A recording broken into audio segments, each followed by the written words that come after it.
안녕하십니까. 2021년 제주민속자연사박물관 제주학 아카데미 제주의 화산활동 그리고 한라산에 대해서 소개하게 될 세계유산본부 한라산연구부의 안웅산입니다. 오늘 저희가 살펴볼 것은 제주의 화산활동 그리고 저희가 잘 알고 있는 한라산의 형성 과정과 그 특징들을 살펴보도록 하겠습니다. 제주도의 남서쪽 상공에서 바라본 제주도의 모습이 되겠습니다. 제주도는 지금으로부터 한 180만 년 전부터 가장 최근에는 약 1000년 전까지의 화산활동에 의해서 만들어진 화산섬이 되겠습니다. 이러한 화산섬은 화산활동으로 인해서 해발 1900m 정도까지의 지형을 이루게 되는데, 이러한 지형이 현재와 같은 제주도의 생물 다양성과 지형의 다양성들을 갖게 하는 원인이 되겠습니다. 여러분들이 잘 아시고 있는 것처럼 한라산의 높이는 1950m가 되는데요. 1950m의 형태의 어떤 꽃갈콘 형태를, 완만한 꽃갈콘 형태를 가지고 있는데, 이러한 특징이 어떤 생물 다양성이라든지 방위별로 다양한 특징을 가지게 됩니다. 그 원인으로는 고도 100m를 올라갈 때마다 기온이 0.65도씩, 그리고 강우량은 250mm에서 연간 250mm에서 300mm 정도씩 고도가 올라갈수록 증가하기 때문에 이러한 특징들이 제주도의 생물 다양성을 크게 증가시키는 요인으로도 작용했습니다. 제가 말씀드린 것처럼 제주도는 화산활동으로 이루어졌다고 했는데, 그럼 화산활동이 무엇인가에 대해서 한번 살펴보도록 하겠습니다.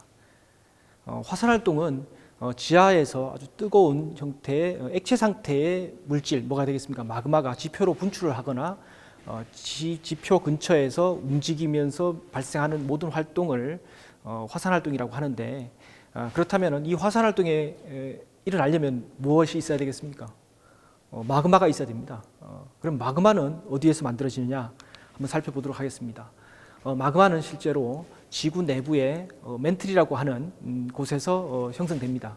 멘틀은 지구는 지각, 멘틀, 외핵, 내핵, 내부로 가면서 그렇게 구성되어 있는데, 실제로 멘틀의, 제주도의 경우에는 멘틀의 한 지표로부터 한 90km에서 120km 정도 깊이의 하여튼 얕은 멘틀 부분에서 만들어져서 지표로 올라오게 됩니다. 그러면은 멘틀에서 마그마가 만들어진다고 한다면은 그러나 화산활동이 일어나는 곳은 지표에서 보면 어떤 특정 지역에서만 나타나게 됩니다. 그것은 어떤 특정한 곳에서 마그마가 만들어진다는 것인데, 그럼 마그마가 어떻게 만들어질 것인가? 그죠? 멘틀에서 만들어지는데, 그것을 살펴보면은 대략 크게 세 가지 요인에 의해서 만들어집니다. 가장 쉬운 방법은 뭐겠습니까? 가장 흔히 생각할 수 있는 방법이, 어떤 것이 녹기 위해서는 더 뜨거워지면 되겠죠. 그래서 보시는 것처럼 하와이와 같은 곳에서는 어떤 플룸이라고 해서 열기둥과 같은 주변에 비해서 한 150도에서 한 200도 정도 더 높은 온도를 가지는 열기둥이 상승하면서 그 주변을 녹여서 만들어지는 그런 화산들이 있고요. 하와이가 대표적인 예가 되겠습니다. 또 다른 예로는 우리는 흔히 볼 수는 없지만은 해저에 해령과 같은 곳이 있는데, 해령에는 서로 판이 갈라지면서 멘틀 깊숙한 곳에 있던 것들이 똑같은 고온에서 지표로 서서히 상승하게 되면은 녹게 됩니다. 멘틀이라고 하는 물질이. 그래서 이것을 이제 감압에 의한 용융에 의해서 마그마가 만들어지는 것이죠. 또 하나의 경우는 우리가 흔히 알고 있는 필리핀이라든지 일본과 같은 곳, 섭입대와 같은 곳에서는 지표에 물과 휘발성 성분을 머금고 있는 암석들이 멘틀 깊숙한 곳으로 들어가면서 이 휘발성 성분이 분리되고 이것이 멘틀로 들어가면서 마그마가 만들어지는 그런 경우가 되겠습니다. 이 세 경우 중에서 가장 폭발력이 있는 곳은 어디가 될까요? 폭발력이 있으려면은 어쨌든 휘발성 성분이 많아야 될 텐데, 그래서 이제 그 섭입대와 같은 곳으로 섭입해서 들어가면서 만들어지는 일본이라든지 필리핀 열도와 같은 그런 곳에서, 일본 열도와 같은 그런 곳에서 이제 화산 활동들이 상당히 강력하게 일어나는 것이죠. 그럼 제주도는 어떤 경우에 해당할까요? 실제로 제주도는 섭입대에서 한 600km 정도 떨어져 있는 곳에서 있지만은 직접적인 섭입의 영향보다는 보시는 그림처럼 여러 가지 화산 활동에 대한 원인을 제한되고 있지만은 어떤 약대가 발생을 하고 그 약대를 따라서 주변 판의 이동에 의해서 부분적으로 아주 작은 부분이 멘틀의 작은 부분이 위로 상승하면서 만들어지는 감압에 의해서 마그마가 만들어졌다는 이야기들 설명들을 많이 하고 있습니다. 그래서 하와이에 비해서는 상당히 그 화산 활동의 양이 적고 그 기간도 화산 활동 기간도 상당히 짧은 것이 특징이 되겠습니다.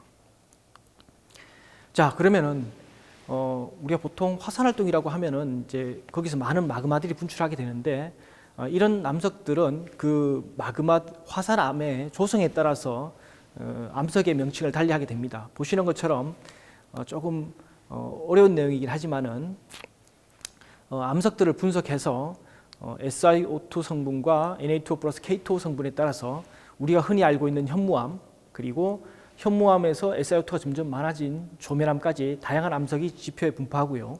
최근에는 한라산 인근에 유문암, 코멘다이트라고 하는 아주 SiO2 성분 한 70% 정도까지 가지는 그런 암석도 새롭게 발견된 사례들이 있습니다.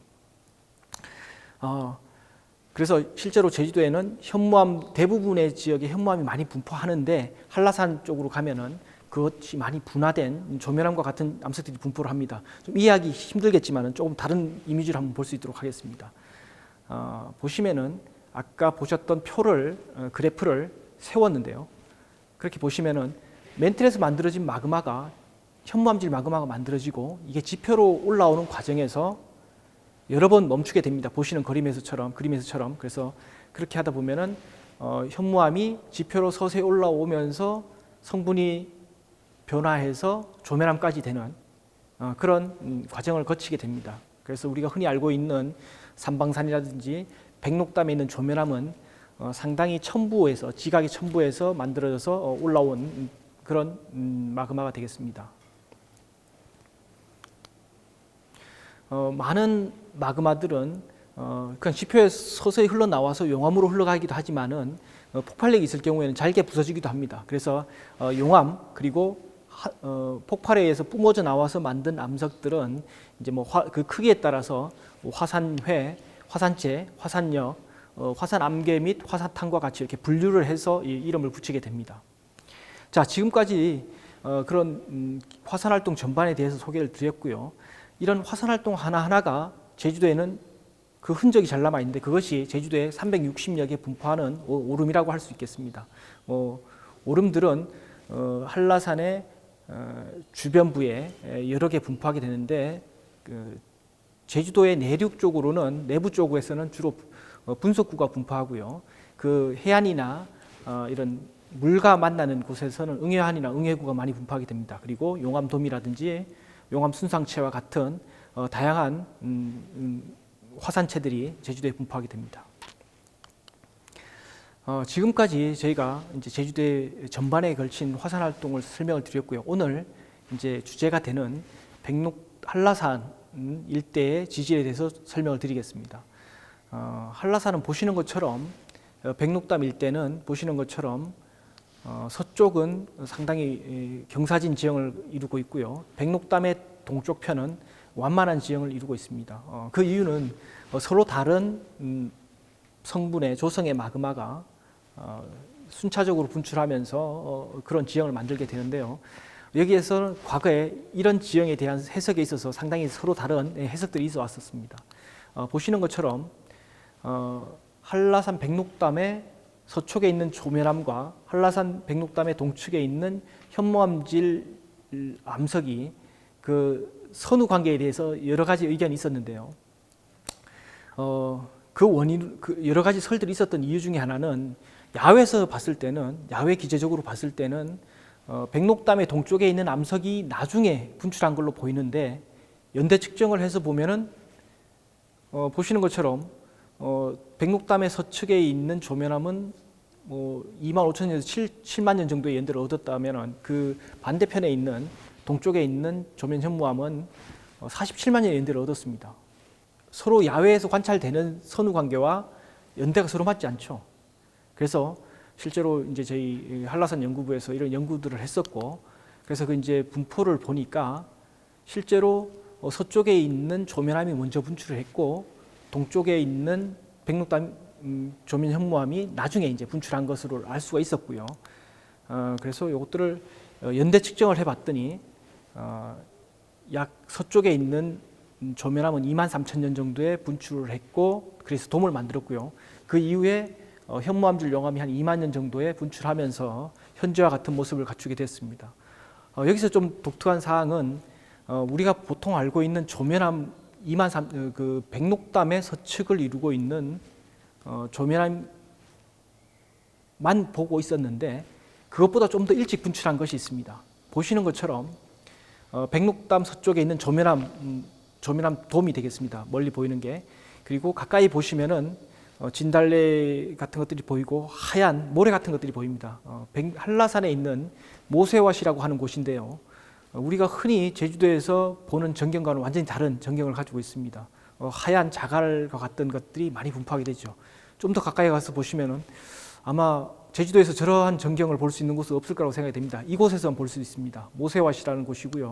흔히 제주도에 화산활동을 하면 현무암질 화산활동이라고 해서 검은 용암류들이 이렇게 흘러오는 것들을 많이 상상하게 되는데 그런 것들을 많이 체험하게 되죠. 하지만은 좀 전에 보셨던 그 모세왓이라는 곳은 보시는 것과 같이 용암돔이라고 하는 어떤 뜨거운 물질이 갑자기 붕괴되면서 세차게 흘러가면서 쌓인 퇴적물들이라고 할 수가 있겠습니다. 보시는 이미지들은 실제로 1902년 마르티니크 섬에 상피에르 산이 붕괴되면서 만들어내는 화쇄류라고 하는 어떤 화산 쇠설물들의 흐름인데요. 이 화산 활동으로 인해서 이 근처 인근의 시민들이 한 3만 명 정도가 이렇게 사상이 되는 그런 화산 활동이었습니다. 또 옆에 있는 어떤 이런 지역은 운젠의 1991년 화산 활동에 의해서 만들어지는 사례가 되겠는데요. 이러한 형태로 어떤 화산재라든지 화산 암편들이 세차게 흘러가면서 일어나는 화산 활동에 의해서 만들어진 사례가 되겠습니다. 그래서 제가 말씀드린 것처럼 큰 암편들과 화산재들이 세차게 흘러가 쌓였기 때문에 어떻겠습니까? 보시는 것처럼 큰 암편들하고 보시는 것처럼 큰 암편들과 화산재들이 서로 엉겨붙어서 이렇게 쌓이게 됩니다. 상당히 독특한 사례이고 아마 제주도에서는 한라산의 모세왓이라는 곳에서 볼 수 있을 거라고 생각이 됩니다. 암석들은 우리가 흔히 해안에서 보는 제주도의 해안에서 보는 어떤 암석들과 상당히 다른 특징을 가지고 있는데 보통 제주도의 현무암질 용암들은 그 온도가 분출할 때 1200도 정도 됩니다. 하지만은 이 조면암 및 유문암질 어떤 용암들은 분출할 당시 온도가 한 1850도 정도로 상당히 낮습니다. 제가 보여드렸던 이미지에서도 그런 이미지들이 나왔는데요. 지하 깊숙한 곳에서 멘틀에서 만들어진 현무암질 용암이 지표로 서서히 올라오면서 여러 번 정체되고 머물다가 성분이 계속 변한다고 그랬죠. 그렇게 변하는 과정에서 이 온도도 자꾸 낮아지고 성분도 변하게 되는 거죠. 그래서 보시는 것처럼 그 입자들이 대부분 회색 빛을 띠거나 상당히 밝은 빛을 띱니다. 현무암과는 성격이 이미지 자체가 색깔도 다르고 많이 다른 것을 알 수가 있습니다. 모세왓의 전경입니다. 아주 삭막하죠. 네. 모세왓의 전경입니다. 아주 하얀 부석과 같은 그런 암석들이 분포하게 됩니다. 그래서 한라산 백록담은 이렇게 형성 과정을 볼 수가 있겠습니다. 한 23,000년 정도 전에 지금으로부터 조면암보다 좀 더 분화한 유문암질 마그마가 작은 돔을 만들다가 붕괴되죠. 그 붕괴될 당시에 그 파편들이 쌓여서 모세왓 일대에 큰 이제 화산 쇠설층을 만들고요. 그 이후에 유문암보다 조금 더 덜 진화한 조면암질 용암이 이게 상당히 점성이 크기 때문에 서서히 지표로 분출하면서 지금 우리가 보고 있는 백록담 서측에서 볼 수 있는 그런 용암돔을 만들게 됩니다.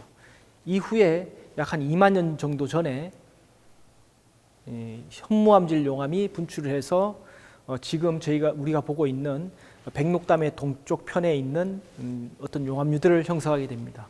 그리고 나서 그 이후에 그 분화구 내부로 퇴적이 일어나면서 지금과 같은 백록담을 형성하게 됩니다. 그래서 그 형성 과정을 보시면은 지금까지 본 내용을 보면은 이제 제일 초기에 분출한 유물암질 암석이 모세앗 일대에 코멘다이트와 같은 이런 강력암질 암층을 만들고요. 그리고 2만 3천 년 정도 전에 조면암 돔을 만들고 그 이후에 2만 년 정도 전에 백록담과 그 주변에 용암류들을 흘려보내서 현재와 같은 한라산의 모습을 가지게 되었습니다. 보통 저희가 이제 백록담을 이야기나 한라산을 이야기할 때 많은 사람들이 이렇게 생각합니다. 한순간에 화산한 마그마들이 계속 분출해서 오늘날과 같은 이제 한라산을 만들었다고 이렇게 생각들을 많이 하시는데 실제로 백록담이나 한라산의 정상부는 여러 번 반복된 화산 활동의 최종적인 산물이고요. 그러한 과정을 가는 과정에서는 여러 번의 화산 활동이 있었습니다. 보시는 것처럼 Y계곡 일대는 조면암이 19만 년 정도, 그리고 여러분들이 잘 알고 있는 99골 같은 경우는 12만 년에서 10만 년, 그리고 삼각봉은 한 10만 년에서 한 8만 년 정도의 연대를 가지고요. 영실은 6만 년에서 7만 년 정도, 그리고 성판악은 한 3만 년에서 4만 년 정도의 연대를 가집니다. 어떻습니까? 계속 반복해서 2, 3만 년 주기로 계속 화산 활동이 있었다는 것을 알 수가 있습니다. 그런 반복되고 중복된 화산 활동에 의해서 오늘날에 한라산이 만들어진 것이고요. 또 여기서 중요한 것은 제주도의 많은 낮은 지대의 용암들은 대부분 현무암질 용암입니다. 하지만은 이 한라산의 중앙부로 올수록, 제주도의 중앙부로 올수록 조면암이라든지 이런 좀 더 진화한 암석들, 분화한 암석들이 많이 분출하게 됩니다. 어떻습니까? 이 용암들은 점성을 크기 때문에 상대적으로 경사진 지형들을 이루고 그런 것들이 차곡차곡 쌓이기 때문에 한라산이 점점 한라산으로 갈수록 경사진 지형을 이루게 되는 그런 특징을 가지게 됩니다. 저희는 최근까지 수년간 한라산에 있는 여러 오름들의 생성 시기를 연구해 왔었는데요. 보시는 것처럼 6만 년, 5만 년, 7만 년, 많게는 13만 년 여러 시기에 화산 활동들이 있었다는 것을 알 수가 있습니다. 이 부분은 북동쪽에서 한라산을 바라본 전경입니다. 여러 오름들이 분포하고 여러분들이 잘 알고 있는 왕관릉 같은 경우에는 한 13만 년의 연대를 보이고 있습니다. 이 부분은 한라산의 남동쪽에서 한라산을 바라본 전경인데요. 여러분들이 흔히 이제 성판악 코스를 타고 이렇게 한라산을 올라갈 때 성판악을 보게 되는데 성판악 오름을 보게 됩니다. 이 오름은 한 3만 년에서 한 4만 년 정도의 시기를 가지고 있습니다. 그리고 조금 더 올라가다 보면은 흑불곤 오름이라고 있습니다. 흑불곤 오름은 한 6만 년 정도의 시기를 가지고 있습니다. 재미있는 것은 실제로 많은 사람들이 한라산의 백록담이 가장 마지막에, 한라산에서는 가장 마지막에 분출한 것이 아니냐 이렇게들 생각을 많이 하시는데 실제로 성판악 휴게소에서 성판악 코스의 초입부에 있는 성판악 휴게소의 인근에 있는 물오름이라는 곳이 있습니다. 물오름이라는 곳이 있는데 실제로 이 물오름은 아마 백록담 분화구 만들어진 다음에 분출한 것으로 추정이 됩니다. 실제로 연대도 그렇게 나오고요. 자, 그러면은 여기서 한라산에는 실제 이것보다 더 젊은 화산이 있습니다. 지금까지 연대 측정된 것 중에서, 연대를 얻은 것 중에서 가장 젊은 화산이 있습니다. 보시는 오름은 붉게 그 정상부가 드러났다고 해서 흑붉은 오름이 되는데요. 흑붉은 오름이 가장 젊은 화산은 아니고요. 그 바로 앞에 아주 나지막하고 직경은 한 150m 정도, 높이는 한 70m 정도 되는 볼록한 오름이 하나 있습니다. 이름은 돌오름이라고 하고요. 이 오름은 연대가 얼마 정도 나왔을 것 같습니까? 2000년 정도 얻었습니다. 지금으로부터 한 2000년 정도 전에 분출한 화산이라고 믿어집니다. 보시는 것처럼 상당히 볼록하죠. 조면암으로 이루어져 있어서 아주 경사지고 동그란 그런 형태를 갖추고 있습니다. 멀리 보이는 오름은 성판악이 되겠습니다. 자, 연대 측정을 여러 개를 해봤습니다. 너무 젊게 나왔기 때문에 연대가 너무 젊어서 여러 번 측정을 해봤는데 조면암이라고 하는 그 화산체의 아래에 있는 깔려 있는 고토양을 했을 때는 3,000년 정도 나왔고요. 3,600년 정도. 그리고 그 인근에 있는 고토양, 그러니까 고토양이 아니고 지표 퇴적층을 했을 때는 그 조면암 바로 위에서 1,800년 정도 나왔고요. 그리고 도로름 조면암을 분석했을 때는 한 2,000년에서 2,600년 이 정도가 나온 겁니다. 그래서 이런 것들을 다 조합했을 때는 한 2,000년 어간에 분출한 것이 아닌가 이렇게 추정이 됩니다. 그래서 지금까지 제주도에서 연대 측정된 오름 중에서 가장 젊은 오름이 되겠습니다. 자, 이렇게 이제 제주도에 상당히 젊은 오름이 있으면은 이런 질문들을 많이 합니다. 제주도는 활화산 지대냐? 이렇게 물어봅니다. 어떻게 생각하십니까? 실제로 그러면 활화산의 기준을 알아야 되겠죠. 활화산으로 분류할 수 있다면은 실제로 화산 백과사전에 세계 화산 백과사전에 제주도는 보시는 것처럼 붉은 점으로 되어 있고요. 활화산에 해당합니다. 활화산으로 분류되어 있습니다. 그럼 활화산의 기준은 무엇인가? 과거 1만 년 이내에 화산 활동이 있었던 지대는 활화산 지대로 분류합니다. 자, 여기서 1만 년 이내에 화산 활동에 있었던 기록 어떻게 됩니까? 실제로 사람이 봐서 남겼다든지 기록을 남겼다든지 아니면은 사람이 봐서 그것이 전설에 전해 내려온다든지 아니면은 실제로 연대 측정을 해서 그 시기를 규명했을 때는 1만 년 이내에 화산 활동이 있다면은 그 지대는 활화산으로 분류할 수가 있는 것입니다. 그럼 제주도는 진짜 어떤가?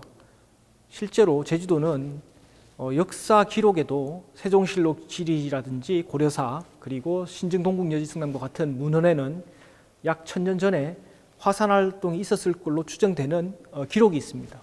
그리고 최근에 많은 연대 측정에 의하면 소막산은 한 3,600년 전, 그리고 일출봉은 한 5,000년 전, 그리고 곶자왈이라고 여러분들 잘 아시죠? 그 곶자왈과 같은 곳은 대부분 1만 년 이내에 매우 젊은 용암으로 이루어져 있습니다. 그리고 세계 자연유산으로 등재된 검은오름 용암 동굴계도 한 8,000년 전으로 상당히 젊은 화산 활동이라는 것을 알 수가 있었죠. 그리고 제가 좀 전에 말씀드렸던 도로름 같은 경우는 약 2,000년 전에 분출한 기록을 가지고 있습니다. 자, 여러 사례들을 보면 어떻습니까? 1만 년 이내에 1만 년 전 이내에 다수의 이제 화산체들이 존재했다는 걸 알 수가 있죠. 그렇기 때문에 제주도는 활화산 지대가라고 할 수가 있겠습니다. 그리고 꼭 이런 것들이 아니더라도 과거의 화산 활동 패턴을 보면 또 더 잘 알 수 있습니다. 아까 제가 보여드렸던 이미지인데요. 뭐 10만 년, 8만 년, 6만 년, 4만 년 이렇게 해서 주기적으로 계속 화산 활동이 있었다는 것을 알 수가 있고 이런 패턴들은 미래에도 화산 활동이 있을 수 있다는 것을 지시하는 사례가 되겠습니다. 그래서 저희가 제주도 이제 한라산이라든지 그 주변에 있는 오름들의 연대를 계속해서 주기적으로 연구를 하고 있는 것이 되겠습니다. 자, 그러면은 지표에는 2,000년 전 정도까지 아주 젊은 화산 활동이 있다는 것을 우리가 봤는데요. 그럼 제주도의 지하에 진짜 마그마가 존재하느냐? 최근에 지진계라든지 이런 물리적인 방법을 이용해서 제주도의 지하에 마그마가 있다는 것들이 속속들이 밝혀지고 있습니다. 보시는 이미지는 2018년도 보고된 논문인데요. 보시면은 붉게 표현된 부분이 어떤 뜨거운 물질, 뜨거운 액체 상태의 물질이 있을 걸로 추정되는 곳이고 지하 한 60km 정도부터 지하 10km 정도까지 그런 물질들이 있는 걸로 추정되고 있습니다. 그러나 이렇게 이제 이야기를 하면은 소개를 해드리면은 많은 사람들이 당장 화산 활동이 일어나는 거 아니냐 이렇게 이제 걱정하시는 분들이 있습니다. 그러나 그것은 뭐 크게 걱정할 필요가 없는 것이 화산 활동이 일어나려고 하면은 어떤 전조 현상들이 있어야 됩니다. 그죠? 뭐 지진이 일어난다든지, 뭐 화산가스가 나온다든지, 지하수의 성분이 바뀐다든지, 아니면 지형이 부풀어 오른다든지, 아니면 지진계에 어떤 지진이 관측된다든지. 그러나 이런 현상들이 제주도에는 아직까지는 관측된 사례가 없습니다. 그래서 당장 분출한다는 그런 걱정을 하시지 않으셔도 될 것 같습니다. 그러나 과거의 패턴, 과거의 분출 패턴이라든지 반복성을 봤을 때 제주도에도 어떤 그런 것들을 주기적으로 연구하는 기관이 있어야 된다 이렇게 생각이 됩니다. 그 한 사례가 이제 하와이 화산 관측소가 되겠는데요. 하와이 화산 관측소는 1912년에 개인이 만들었습니다. 제거라고 하는 화산학자인데 보시는 그림에서 보시면은 가장 아래쪽 가장 오른쪽에 보시면은 1902년에 제가 보여드렸던 어떤 화쇄류 그 사건을 목격하고 이제 이 제거라는 분이 이제 하와이에 화산 관측소를 만들었죠. 그래서 이 화산 관측소는 초기에는 개인이 설립을 했고 지금은 이제 국가에서 운영을 하고 있습니다. 그래서 이제 이 지역에서는 활화산 지대이기 때문에 지형의 변화라든지 마그마들의 가스 함량 뭐 이런 것들을 연구하고 지진도 이렇게 시스템을 만들어서 연구를 하고 있습니다. 뭐 제주도에도 이런 연구들이 많이 이루어져야 될 거라고 생각이 됩니다.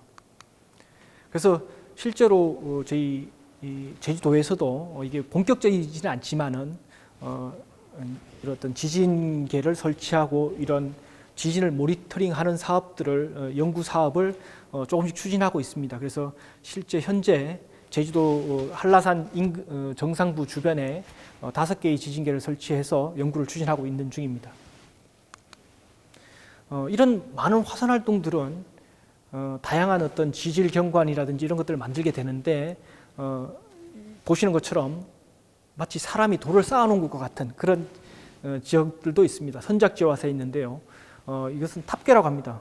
보시는 이미지는 탑계가 되겠고요.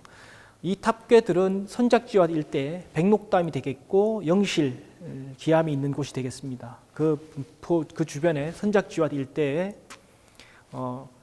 탑계 이외에도 상당히 불룩불룩한 그런 지형들이 많이 분포합니다. 한 140여 개 정도 분포하는데요.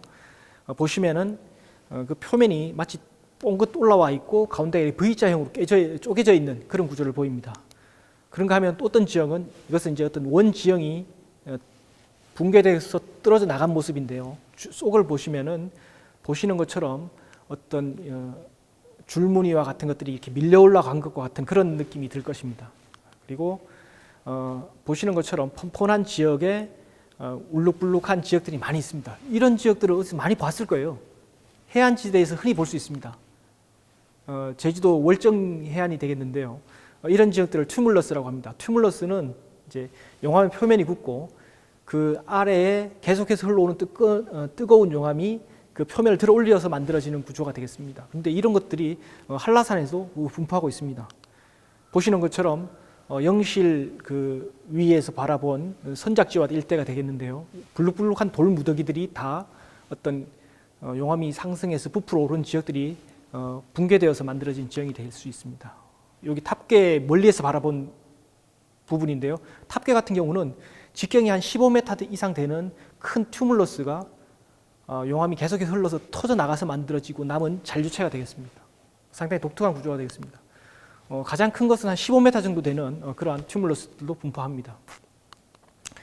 지금까지는 주로 화산 활동에 만들어낸 지형 경관이라든지 현상들을 봤다면은 실제로 제주도 한라산에는 화산 활동이 없었을 때 현상들도 있습니다. 여기 보시는 부분이 보시는 전경이 어디라고 생각되십니까? 많이들 보셨을 거예요. 천백습지가 되겠습니다. 화산 활동이 없었을 때는 퇴적 작용들이 일어나죠. 그래서 퇴적물이 쌓이고 그 위에 이제 물이 이렇게 흘러가게 되는 지표수들이 흘러가게 되는 그런 현상들을 볼 수가 있습니다. 실제로 많은 사람이 보시지 못한 전경일 텐데 숨은 물뱅디라고 해서 그런 습지가 되겠습니다. 고산에 있는 습지가 되겠습니다. 한라산 일대에 있는. 그래서 이런 곳 습지들은 한라산 백록담 주변에 뭐 볼레오름 습지라든지 천백습지 그리고 숨은 물뱅디와 같은 이런 습지들이 분포하게 됩니다. 이런 습지들은 화산 활동이 일어날 때 순차적으로 여러 번 일어나기 때문에 그것들이 만들어내는 편편한 지대에 습지들이 형성되게 되는 것이죠.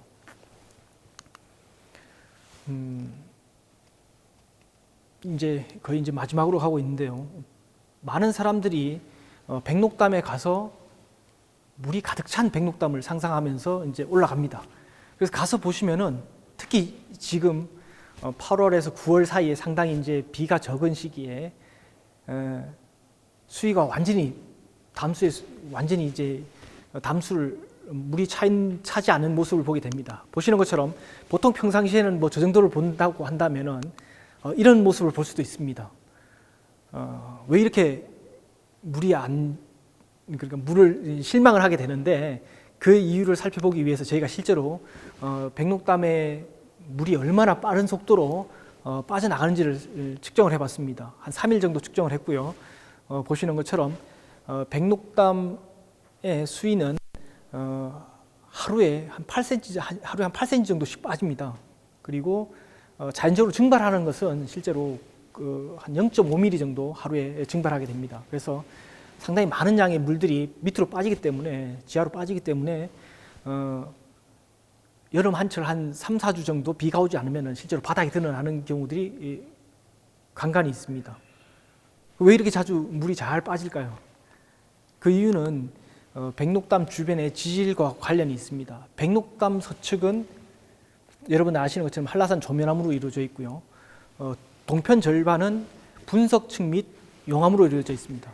그래서 이런 것들이 분화구가 만들어진 다음에 분화구 내부에 쌓이면 어떻습니까? 대부분 굵은 입자의 모래 사이즈의 퇴적층들이 쌓이겠죠. 그래서 물들이 어떻게 습니까?